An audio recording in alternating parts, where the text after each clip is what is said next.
Hello everyone, welcome back to Brainiacs. आज के lecture में हम अपनी सिलेक्शन सॉर्ट एल्गोरिथम का सेकंड पार्ट डिस्कस करेंगे। अगर आपने सिलेक्शन सॉर्ट का पार्ट 1 नहीं देखा सो आई वुड सजेस्ट कि please go check it out, क्योंकि वो समझने के बाद ये सेकंड पार्ट उसका ज़्यादा अच्छे से समझ आएगा। सो हमने लास्ट वीडियो में डिस्कस किया था कि सिलेक्शन सॉर्ट बेसिकली दो एल्गोरिथम्स को मिला के बनती है। एक एल्गोरिथम में हम फाइंड करते हैं कंपैरिजन करके कि हमारे एलिमेंट से छोटा एलिमेंट कोई प्रेजेंट है कि नहीं, ठीक है, यानी कि हम स्मॉलर एलिमेंट की लोकेशन फाइंड आउट करते हैं, ठीक है। और ये वाली एल्गोरिथम हमने लास्ट वीडियो में डिस्कस कर ली थी कि हम लोकेशन किस तरह से फाइंड करते हैं, ठीक है। अब जो आज हम एल्गोरिथम डिस्कस करेंगे उसमें हम स्वैपिंग करेंगे, ठीक है, क्योंकि जब हमें उससे स्मॉलर एलिमेंट की लोकेशन मिल जाती है तो बाद में उसे सही जगह पे लाने के लिए स्वैपिंग करनी पड़ती है। तो लास्ट एल्गोरिथम थी लोकेशन फाइंड करने के लिए। आज के एल्गोरिथम में क्या होगा, आज के एल्गोरिथम में लोकेशन फाइंड करने के बाद स्वैप करेंगे दो एलिमेंट्स को, उनकी पोजीशंस इंटरचेंज करेंगे ताकि हम हमारे एरे को सॉर्ट कर सकें। तो अब हम वही सेम एग्जाम्पल से स्टार्ट करते हैं जो हमने लास्ट लेक्चर में ली थी, एंड दैट वाज 2 8 5 1, ठीक है। ये हमारा एरे है। अब हम अपनी न्यू एल्गोरिथम शुरू करेंगे। सबसे पहले हम इसका नाम रख लेते हैं सिलेक्शन, ठीक है। इसके अंदर हम डाल रहे हैं ए जो हमारे एरे का नाम है और एन यानी कि हमारे number of elements present in the array. अब इसका step 1, repeat steps 2 and 3 for k is equals to 1 2 3 till n minus 1, ठीक है। और रिपीट क्या करना है, स्टेप 2 क्या कह रहा है कि कॉल min a k और loc, ठीक है। अब इस पॉइंट पे क्या हो रहा है, इस पॉइंट पे जो हमारी लास्ट वीडियो वाली एल्गोरिथम थी जिसका नाम हमने मिनिमम यानी कि मिन दिया था उसे कॉल हो रही है। तब हम देखते हैं उसे कॉल क्यों हो रही है, ठीक है। यहाँ पे जो हमारा के है वो पॉइंटर है, ऑलराइट। यहाँ पे हमने जो इंडेक्सिंग की है 1 2 3 4, ठीक है। जब के वहाँ 1 पे होगा, फर्स्ट पोजीशन पे होगा, ठीक है, तो ये हमारी लूप चलेगी और स्टेप 2 उसमें चलेगा। स्टेप 2 चलेगा यानी कि ये जो हमारी लास्ट वीडियो वाली एल्गोरिथम थी उसे कॉल होगी। और उसे कॉल होने से क्या होगा, जब इस एल्गोरिथम को कॉल होगी तो जो हमने उसकी पूरी प्रोसेसिंग डिस्कस की थी वो एग्जीक्यूट होगी। और वो कैसे चलेगी, 2 सबसे पहले 8 के साथ कंपेयर किया जाएगा कि 8 2 से स्मॉलर है कि नहीं है। फिर 2 को 5 से कंपेयर किया जाएगा कि 5 2 से छोटा है या नहीं है। फिर क्या होगा, 2 को लास्ट एलिमेंट यानी कि 1 से कंपेयर किया जाएगा कि वो 2 से छोटा है या नहीं है, ठीक है। हम 1 पे आ गए, 1 2 से छोटा है यानी कि ये चीज ट्रू हो गई। तो हमें 1 की लोकेशन मिल गई कि 1 कौन सी लोकेशन पे है, 1 इस लोकेशन पे है, ठीक है। तो अब इसका नेक्स्ट स्टेप देखते हैं। थर्ड स्टेप क्या कहता है, थर्ड स्टेप में हम इंटरचेंज करने वाले हैं।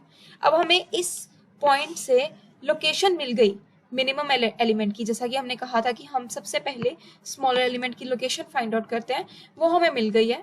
अब हम इंटरचेंज करने वाले हैं। अब वो कैसे करेंगे, इंटरचेंज ए के एंड ए एल ओ सी, ठीक है। इंटरचेंज करने के लिए हमें एक टेम्प यानी कि टेम्पररी वेरिएबल की जरूरत पड़ती है हमेशा। तो हमने टेम्प में क्या डाल दिया, ए के, और ए के में क्या डाल दिया, L O C, A L O C. Actually जो एल ओ सी में पड़ा था वो ए के में डाल दिया, ठीक है। And A L O C में क्या डाल दिया, जो वापस से टेम्प में पड़ा था, ठीक है। अब ये एल ओ सी क्या है, ये अगर आप लास्ट वीडियो आपने देखी होगी तो आपको पता होगा कि LOC में हमारी वो लोकेशन सेव होती है जो हमारी स्मॉलर एलिमेंट की होती है। अब जैसे यहाँ पे हमें कंपैरिजन करने पे पता चला कि पूरे एरे में 1 है जो एलिमेंट वो 2 से छोटा है, तो जो LOC में जाएगा वो क्या जाएगा, LOC में चला जाएगा 4। ठीक है, जो एलिमेंट छोटा हमें मिलता है उसकी लोकेशन चली जाएगी LOC में। ठीक है, अब यहाँ अगर मैं इसे एग्जीक्यूट करूं तो टेम्प एक वेरिएबल है, उसमें चला जाएगा के की वैल्यू क्या है, अभी हम के की वैल्यू 1 वाला केस चला रहे हैं। ठीक है, यानी कि जो A1 में है, A1 में क्या पड़ा है 2, तो इसका मतलब क्या है कि टेम्प में किसे डाल दो, टेम्प में डाल दो 2 को। ठीक है, टेम्प में फिलहाल हमारा कौन सा एलिमेंट है, एलिमेंट 2। फिर उसके बाद वो कह रहा है कि ए के में, ठीक है, ए के यानी ए की फर्स्ट पोजीशन पे किसको डाल दो, ए LOC में, LOC में हमारा क्या है 4। ठीक है, A4 में हमारा कौन सा एलिमेंट है, एलिमेंट 1। तो अब हम क्या करेंगे, जो A1 वाली पोजीशन है उस पे हम एलिमेंट 1 डाल देंगे। ठीक है, यानी कि ये दो चीजें आपस में इंटरचेंज हो जाएंगी, यहाँ आ जाएगा 1 और यहाँ आ जाएगा 2। ठीक है, अब हमने वापस से LOC में क्या डाल दिया, LOC यानी कि 4th लोकेशन पे क्या डाल दिया, जो टेम्प में था, टेम्प में क्या था 2 डाल दिया। ठीक है, यानी कि 2 यहाँ आ गया और 1 यहाँ चला गया। ऑलराइट, थर्ड स्टेप में हमारी हुई है इंटरचेंजिंग। उसके बाद यहाँ पे एंड ऑफ स्टेप 1 लूप आ जाएगा, एंड हो जाएगी हमारी लूप।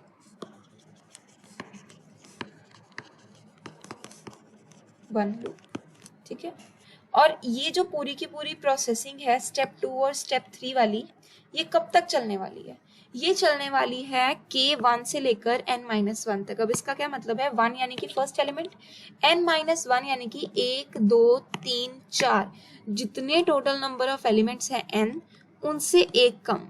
N अगर 4 है तो 4 - 1 3। ठीक है, इट मीन्स ये प्रोसेसिंग 3 बार चलेगी। अब वो कैसे चलेगी, अब एक बार तो हमने पूरी एग्जीक्यूट कर दी, इसके बाद के इंक्रीमेंट होकर क्या हो जाएगा, 2 हो जाएगा। अब मैंने जैसा कि लास्ट वीडियो में भी समझाया था, सिलेक्शन सॉर्ट में जितना एरिया हम कंपेयर कर लेते हैं, नेक्स्ट कंपैरिजन के टाइम हम उस एरिया को इंक्लूड नहीं करते।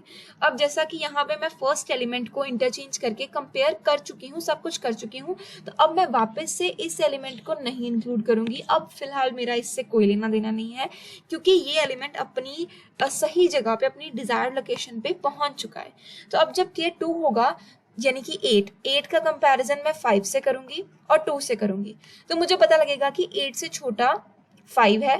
लेकिन फिर जब मैं अगला कंपैरिजन करूंगी तो मुझे पता लगेगा कि 8 से छोटा 2 भी प्रेजेंट है, तो मैं 2 और 8 की पोजीशन को क्या कर दूंगी, इंटरचेंज कर दूंगी। जब 2 और 8 की पोजीशन इंटरचेंज होगी तो यहाँ पे आ जाएगा 2 और यहाँ पे चला जाएगा 8। ठीक है, फिर क्या होगा, फिर इतना एरिया भी कंपेयर हो जाएगा, तो मैं इतने को भी नहीं देखूंगी। फिर मैं क्या करूंगी, फिर मैं उससे नेक्स्ट पोर्शन को कंपेयर करूंगी, 5 को कंपेयर करूंगी 8 के साथ, तो मुझे पता लगेगा कि 5 से छोटा एलिमेंट आगे मेरे पास एरे में कोई नहीं है, 5 ही अब सबसे छोटा बचा है।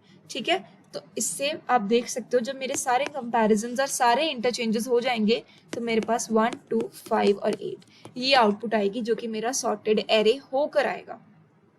ठीक है, तो आप देख सकते हो कि अब हमने कंपैरिजन कितनी बार किए, N-1 का मतलब एक बार हमने यहाँ पे किया, एक बार यहाँ पे किया और एक बार यहाँ पे किया कंपैरिजन।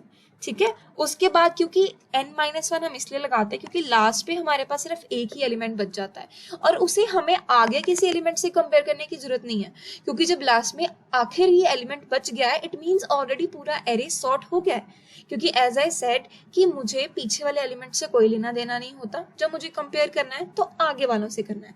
तो जब तक मैं सारे कंपैरिजन करके लास्ट एलिमेंट तक पहुंचूंगी तो उसके आगे तो कोई एलिमेंट प्रेजेंट ही नहीं होगा। इसीलिए जो मैं k की वैल्यू देती हूँ वो देती हूँ 1 से लेकर N-1, क्योंकि मेरे कंपैरिजंस जितने नंबर ऑफ एलिमेंट्स होते हैं उससे एक कम तक ही चलते हैं।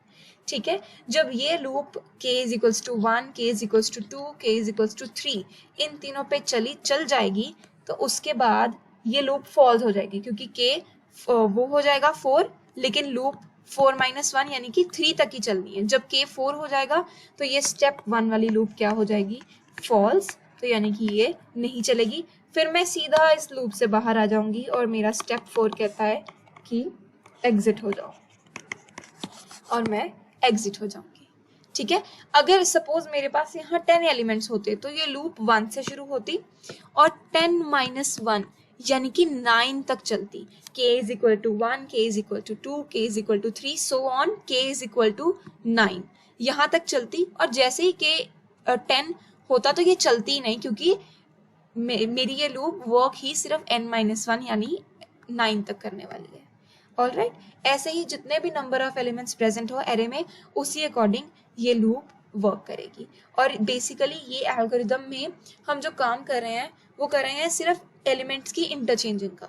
जो लास्ट एल्गोरिदम हमने डिस्कस की थी उसमें हम काम कर रहे थे कि एलिमेंट का कंपैरिजन करके उससे छोटा वाला फाइंड कर रहे थे। ठीक है, इसीलिए हम इस एल्गोरिदम में पुराने वाले एल्गोरिदम को कॉल करते हैं ताकि हम उस एल्गोरिदम से छोटे एलिमेंट की लोकेशन ले सकें, यानी कि एलओसी ले सकें।